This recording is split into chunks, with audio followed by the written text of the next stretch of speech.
7 বছর পর স্বামী বিদেশ থেকে দেশে ফিরল। সবাই খুশি, শুধু আমি খুশি না। সবাই তার সাথে কথা বলছে, সে গল্প কত কিছু।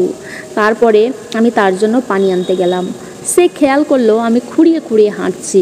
পানি আনার পরে বলছে, তোমার পায়ে কি হয়েছে, তুমি এভাবে হাঁটছো কেন?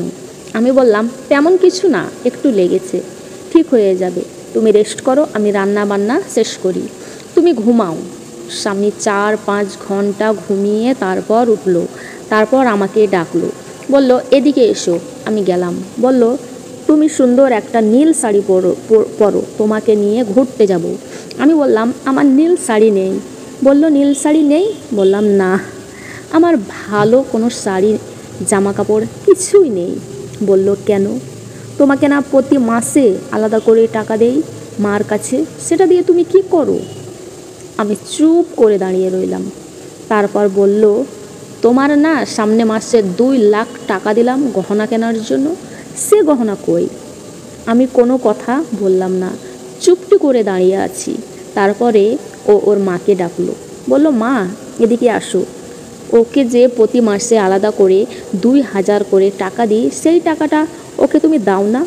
আর ওর গহনা কেনার জন্য যে 2 লাখ টাকা দিলাম, ওই গহনা কই? ওর মা কোনো কথা বলে না, চুপ করে আছে। তারপরে আমি উত্তরটা দিলাম, বললাম, তোমার মা আমাকে বাড়তি কোনো টাকা দেয় না, আর আমার ঘরে তোমার সাথে ঘুরতে যাওয়ার মতো কোনো জামা কাপড় আমার নেই। তারপর তোমার যে 2 লাখ টাকা, সেটা দিয়ে তোমার বোন আইফোন কিনেছে। ওই যে তোমার বোন দাঁড়িয়ে আছে, ওকে জিজ্ঞেস করো, ওই টাকা দিয়ে সে আইফোন কিনেছে, আমাকে কোনো টাকা পয়সা কিছু দেয় না। তারপরে তুমি বলছো না যে আমার পায়ে কি হয়েছে? তরকারিটা একটু খারাপ হয়েছিল বলে তোমার মা পাতিলা সহ আমার পায়ের উপরে ঢেলে দিয়েছে। তারপরে আমার স্বামী স্টপ হয়ে দাঁড়িয়ে রইল। বলল, মা তুমি তোমার বউয়ের সাথে এইরকম অত্যাচার করেছো? ওকে হাত খরচটা পর্যন্ত দাওনি? ওকে ভালো একটা জামা কাপড় কিনে দাওনি? ওর জন্য টাকা পাঠিয়েছি, আর সেটা দিয়ে তোমার মেয়ের আইফোন কিনেছো, ওকে একটা ফোন কিনে দাওনি? তারপর আমি বললাম, তুমি যে আমার সাথে কথা বলতে চাইতে, ওরা আমাকে কতটা সময় দিত না, ফোন কেড়ে নিত।